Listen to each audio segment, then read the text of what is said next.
Andy's Miata is one of the best cars in existence, but it has a big problem. These speakers right here, they suck.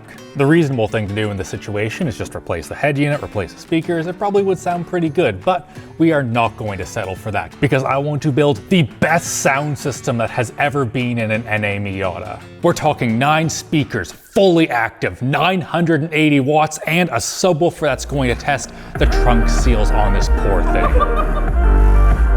I want to just blow this car apart and get started, but first, we should probably let you know what we're working with to start. It's pretty terrible. Oh.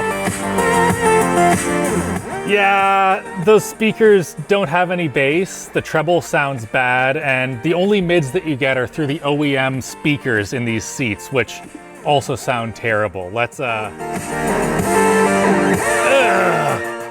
Here's the basic plan. We start with a Kenwood receiver. This has CDs and also Bluetooth, which is awesome because the current head unit doesn't have that.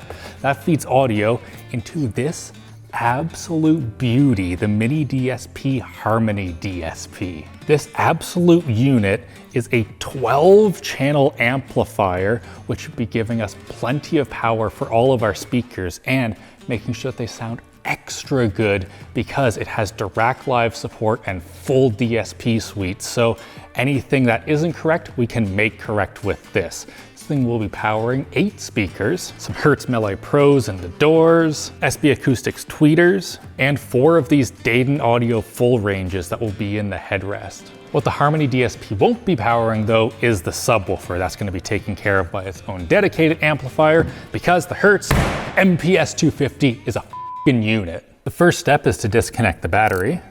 There we go. And now we blow apart the entire interior of the car so we can sound deaden it. A couple of 14s and the seat's now ready to come out. A couple of Phillips and the door sill can come off. Footrest out. You know what? Let's take out the entire center console as well. Very nice. Make sure you disconnect everything. Now we have a bunch of little clips to take out and the carpet can come up. There's a carpet. We can lift up even more carpet to show the not very clean, really gross stuff underneath. Oh geez. Every time. Yeah.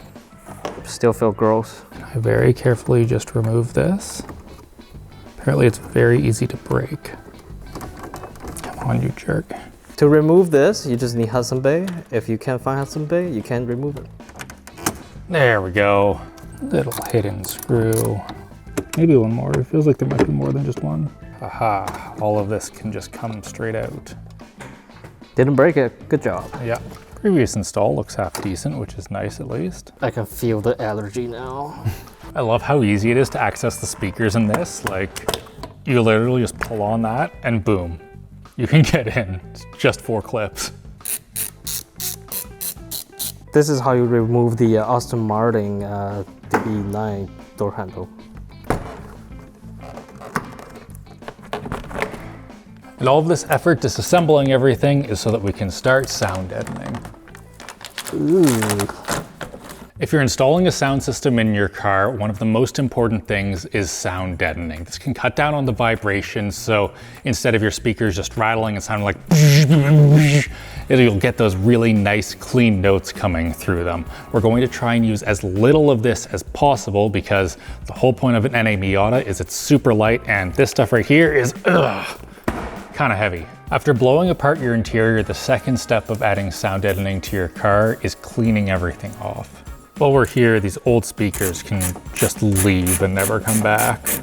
I did look these up online and found literally nothing besides someone saying that, maybe don't buy those at the thrift store. Because sound deadening sticks much better to metal than dirt, you want to clean everything you're going to apply sound deadening to. So first went over it with just some generic cleaner right here, then a bunch of isopropyl alcohol to make sure that all of it is perfect.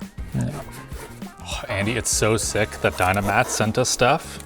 They just simply make the best sound deadening. I've used many of them before and the Dynamat is simply the best. It's noticeably better. Heck yeah. Yeah, that's a big sheet. Yeah, big boy.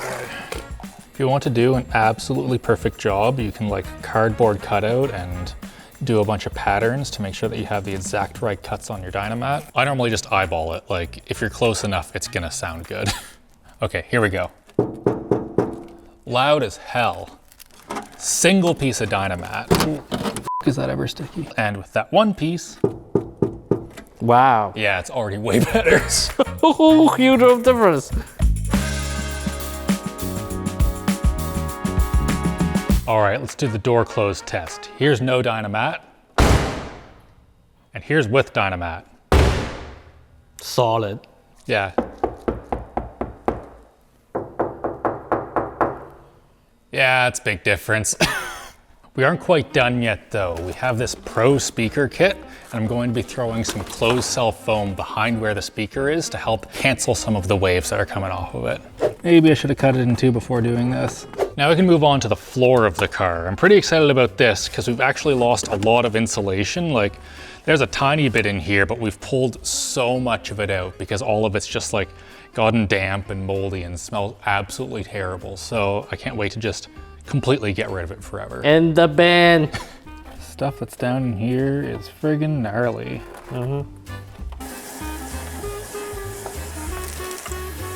The Dynamat's on the floor. That's going to cut down on the noise by stopping the panels from physically vibrating, and it's a little bit of a heat insulator, but we're going to add in this Dynaliner for a lot more heat insulation, which we will need because all of the OEM insulation we have ripped out, and it will also help with noise transmission as well. Feels pretty nice. Only stick when I want you to, please. Wow, what a nasty looking trunk. Let's change that. Oh, that's so much better. I know some of you are going to be concerned about the amount of weight that we added in sound deadening, but it isn't too bad. We are as sparing as we could be, with the exception of like right there. And in total, we added 17 pounds, and that's evenly distributed across the entire car. So it's not that bad. Center of gravity lower. Yeah. Huge thanks to Nomad eSIM for sponsoring today's video. We're here on the streets of Taipei, and guess how we got our phones connected with zero hassle? Nomad eSIM. You can easily choose the right plan for your trips if you're just popping across the border to hit up Trader Joe's or going on a 30-day dream vacation. It's very easy to find the correct plan without paying for overage charges. Nomad covers over 200 destinations, and you can set up multiple country trips so you can stay connected wherever you go. Right now, they have also added a feature called Weekly Wins. So just check into the app once a week for 5 weeks to unlock your rewards, and that includes points, discounts, and bonus data. You can also stack them so you save more as you travel. So don't wait, scan the QR code or click the link down below for 20% off your first plan. With the trunk sound deadened, let's look at why we needed to... Should we close the door? Let's look at why we had to put so much of it in there. This beast, the Hertz MPS 250. Now the specs on this are quite good. We're talking 500 watts RMS. It can do 20 millimeters of excursion, which means it'll nearly be hitting this grill when we're fully sending it. And it can play down to about 25 Hertz. So you're getting a lot of bass. But what makes it so crazy is how small of a box you can put this thing in, like 14 liters or half a cubic foot. Now, for context, most subwoofers with similar specs require 3 times the airspace of that, and that will not fly in the trunk of this Miata. It's also incredibly thin with a mounting depth of around 3 inches, and you can pretty much slam it against the bottom of the box because unlike many other subwoofers that are cooled on the bottom and you need space on the bottom so that it can, you know, get cooled and not blow up, this is cooled in the middle here. So you can basically just drop it all the way down and it won't explode. What will explode is my car. Yeah. To fit it in Andy's Miata, I designed this little box right here in SolidWorks. Now we just have to go and make it in the real world. Oh, awesome. Turns out I know how to measure. Let's just verify it looks all good in here. We're using the drain holes as sub mounts. It's perfect. Hertz conveniently includes this template in the box. Andy, where do you think it should go? Maybe like right around there? Sure, center-ish. Yeah, that's good. Nice. Need a hole saw that big. As long as I can cut this with our jigsaw that's impossible to cut straight with. Not bad.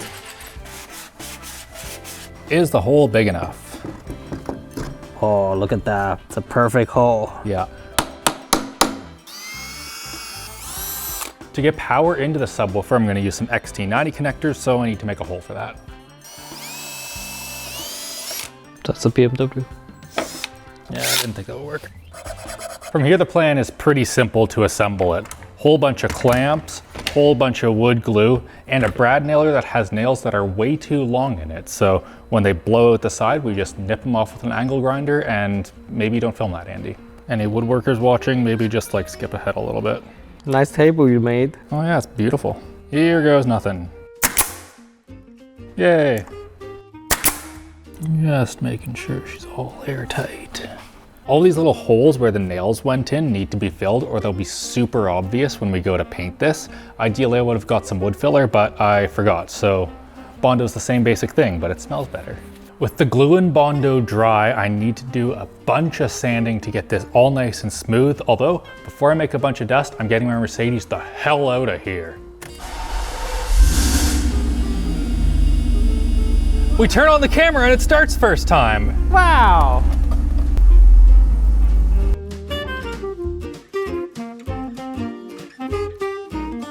It's looking a lot better already, but I think to give this that real professional look, we need to give this a little round over. Now, I've eyeballed it and I'm almost 50% sure that I'm not going to hit a screw when I use this. I think we might be good for paint. I'm gonna give it one more look over just to make sure everything's all good, but frig Andy, while cleaning this off, I realized something that I'm really glad that I saw right now. It's a nail where we need to put our wires in. Oh. Maybe don't film that, Andy. Actual pro tip here, this stuff is called tack cloth, and it works awesome to get just like the tiny little bits of stuff off before you go and paint your wood. You don't want to use isopropyl alcohol or something like that, because then that'll go into your wood and then it'll be a bad time. For paint, I'm first gonna hit it with just a tiny bit of primer, and then truck bed liner is my personal favorite way to make sure that sub boxes and anything else is durable and lasts and is waterproof. To power everything, we have our sub amp and our DSP, as well as some little power distribution stuff.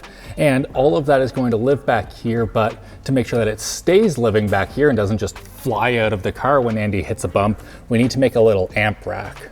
You guys are smart. I'm sure you can figure out everything else that I'm about to do.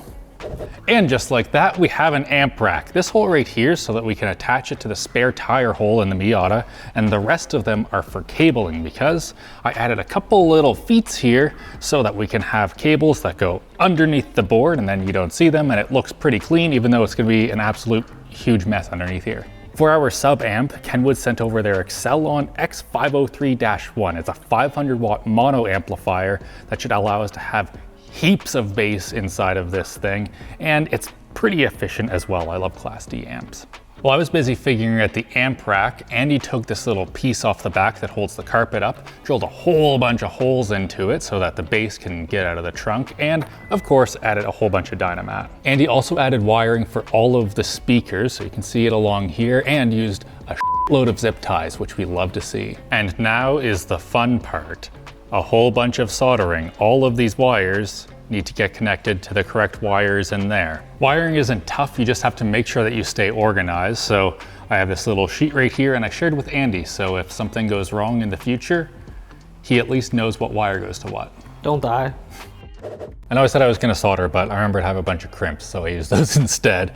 They might be a little bit more reliable, but mostly it just took way less time. I also added some bass blockers. These are wired into the tweeters and they prevent any really big low frequency signals from going to them, because those would completely blow up the tweeters. And if I do something wrong in the software, then yeah, I don't want to blow up Andy's tweeters. To get power from our battery, we need to attach a cable to it. And in the past, I have just skipped over that bit and done some sketchy things that you shouldn't do, but I feel totally comfortable with. Now though, we have the proper tools. Oh, look at this, Andy. So much less sketchy. Oh, wow, that did a horrible job. Okay, let's try that again. Oh my God. Oh, sweet, that was a skill issue, not a tool issue. Now the luggy lug goes on. And now I get to use my massive crimpers. Oh, that was satisfying. Oh yeah, that's not coming off. Your car's not burning to the ground, Andy. Hell yeah. To be extra sure that we don't burn Andy's car to the ground, we're adding a fuse just off of the battery. Well, here's the wiring for the old head unit. It'd be a shame if somebody Okay, I have a bone to pick with Mini DSP. These stupid screw holes that they have right here are way too small, so you can't fit anything in like that. Even like the vast majority of screws simply won't go down into it. So we had to call in reinforcements, and they brought me a frickin' Robertson 2, so I can finally screw this friggin' thing down and put it in the car. Do you see outside? It's dark now. Wow. Those heads, they made the smallest hole, the one that's up higher. And now I have to get this out because it won't go. Oh! Mini DSP, you do a lot of great things, but like you clearly don't design amps. Also, these cables, you can't access the screws. Hey, right here. Now, when you're sitting in the chair of a Miata, there's 2 speakers on either side of you, and making sure those sound really good is going to really help with the immersion on either side of your head. So we're going to be upgrading these. It's like hot glue, but it's like silicone. It's very secure. There we go. Finally. Everything is about to rapidly come together. All of the amp stuff is already wired up. We can come in here. Okay, this is an absolute disaster at the moment, but the sub amp gets plugged in right here, and this little black box thingy is a ground loop isolation thing. Why I need that, I don't actually know, but it said in the owner's manual for the DSP that I should do that, so I did. The amps are in and I tighten it down. Holy frig, is this ever solid. You know the car is moving right now, right? Yeah, I'm afraid that this is gonna fall on my head. And man, I can still adjust the damper, no problem. Heck yeah. Oh, sick. I actually didn't plan for that really. I was just assuming that you'd lose that. Sub box time, here we go. Using old axle bolts for my VW to bolt it in. My Miata always want to be like, you know, European. That's good. Okay, it still doesn't feel tight. Oh wait, we have a problem. Instead of the sub getting tight, this part of the Miata just like separated and is coming out. Oh, yeah. man. That's not good. We need to make a really big washer. Little bit of polyfills going into the sub box. This is just what you would use for like stuffing a pillow or a teddy bear. Easy. Ooh. Yeah, this is so much better than trunk space. Man, I love that Hertz didn't just give us mounting screws, but they gave us the frickin' bit to put the mounting screws in with. That's so cool. Learn that, Mini DSP. Yeah. Don't think they're made this way shorter. Oh, there we go. That's it. The trunk is done. Yeah. Oh, I think that looks sick, and it's still really practical. Like, look, you can fit a whole backpack in there. Not a problem. For the door speakers, we're going with the Hertz Mille Pro MP165.3. Now, these are very convenient because we already had them in the shop because I took them out of my Golf. But when I started looking around, they actually are just the perfect speaker for this application. Because of the tweeter plan, which you'll see in a second, I wanted some door speakers that could play up higher than most and have much better dispersion, so we can get these to like 3,000, 4,000 hertz or so without the frequency just becoming a mess, which is what would happen with most door speakers. Ideally, we would have made a speaker adapter out of Delrin or something like that to give it a lot more strength in the door, but there's literally no space in this, so self-tappers it is.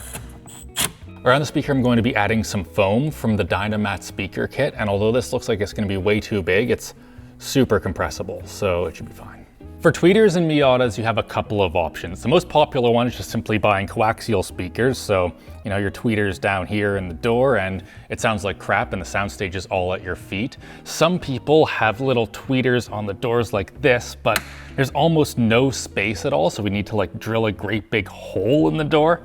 Don't love that. Another popular one is just delete your vents and put the tweeters there, but then you don't have vents, which are pretty nice to have. So what we're going to be doing is putting them where the sun visor bracket was. The problem with putting your tweeters up here is that a normal sized tweeter actually blocks a lot of your vision. So after doing a whole bunch of research, I have determined that the SB Acoustics SB14ST-C000-4 is the absolute best option. But great name.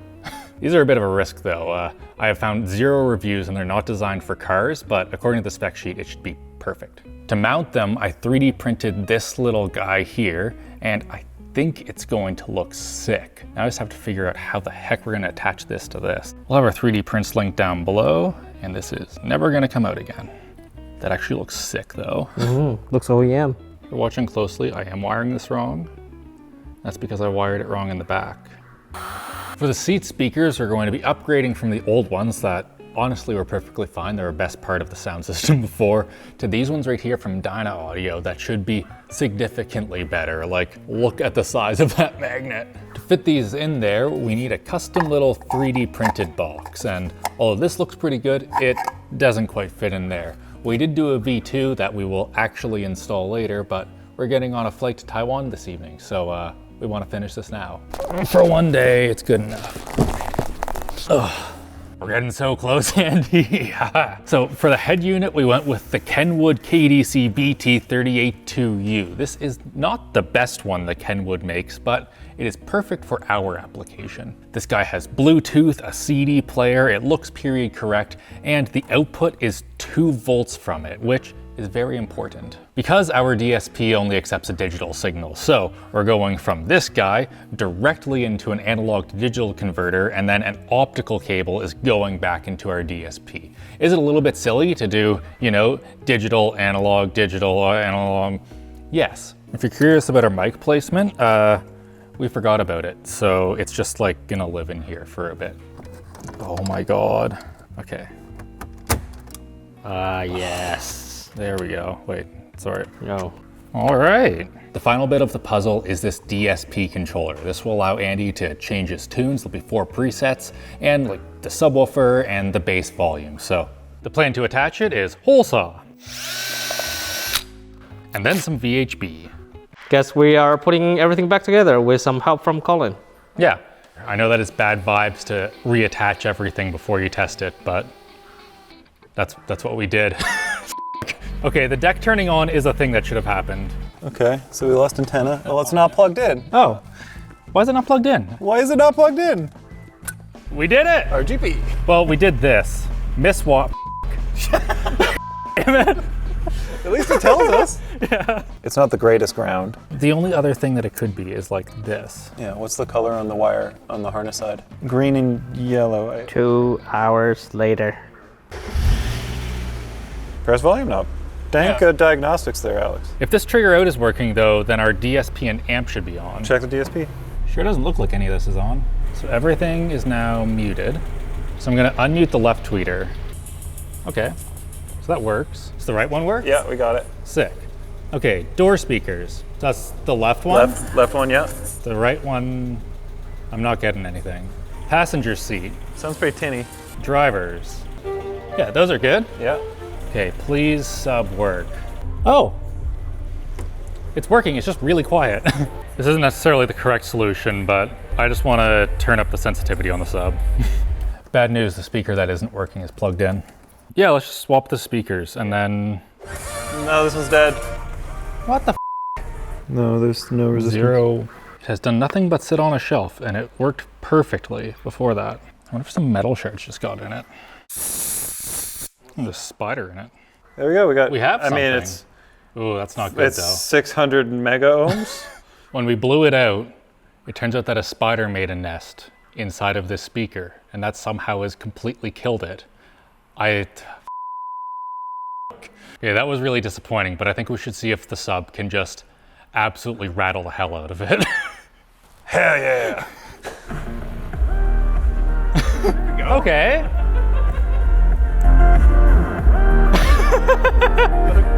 Andy, you can see it vibrating the Brit.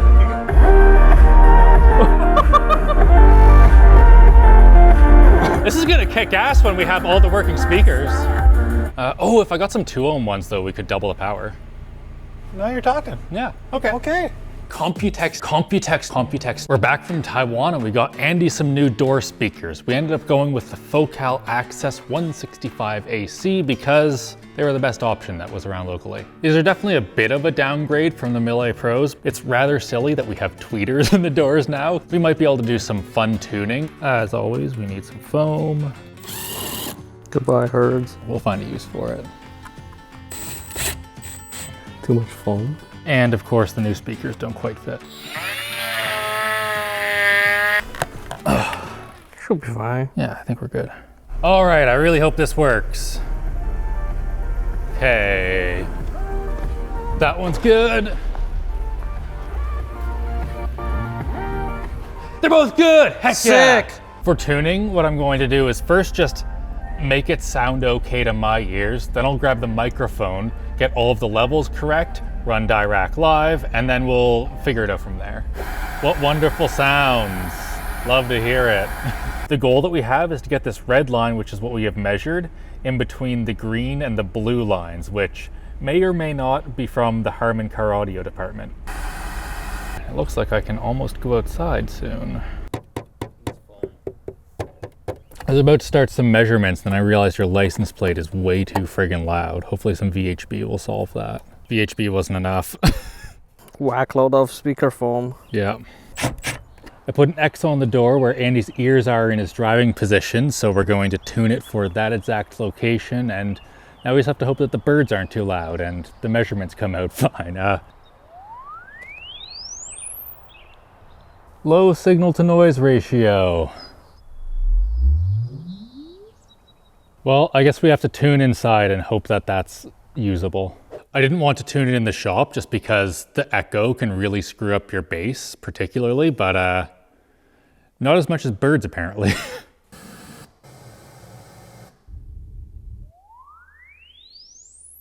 Still not happy with the signal to noise ratio. Frig. After about 4 hours of tuning, Yeah. this is what we have right here. So a little bit extra bass for you, but it's looking pretty friggin' good here. I want to do something that's really, really cool because of these back speakers. One sec. Oh, by the way, we have a microphone here just so you guys can, hear. Now, there's speakers in the headrest. You can hear those, right? Yeah. Yeah. Now, I'm going to delay it 12 milliseconds, and it's wild. Did they just like, disappear? Yeah. It's kind of just like opened up. So that's why I really want to have a DSP in this. And also, it's made it so that we can have one profile that's awesome for both seats. This is the best sounding Miata ever without, ITV. Yeah, I think so. And we have a fair bit of volume too. Definitely loud. Yeah. What's the decibel reading? Can you see? I tested it, and it's about 112, 115 dB. Jeez. Yeah, should we take her to rip around? See Oh how it sounds yeah, on the definitely. road? All right. Yeah, I can't wait. Yeah. You just cannot believe this sound is from a freaking Miata. And also, it's hard to believe the lack of sound that's coming from a Miata. Oh like, yeah. all of the like the doors. The door is and not the rattle stuff. anymore. I guess for the people, do we have to do a crab rave? Oh yeah, we should definitely do a crab rave. All right. Those tweeters sound pretty good. Oh yeah, they're like high pitched, crisp, Yeah. very clear.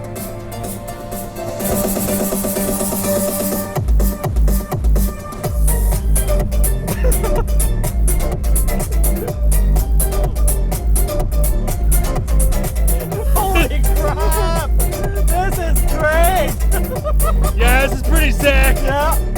Just like it'd be really sick if you hit like, get subscribed, and of course, have a great old day. Oh, and check out our Patreon. Yeah, subscribe to our Patreon! Let's go! Oh my god! Oh my god!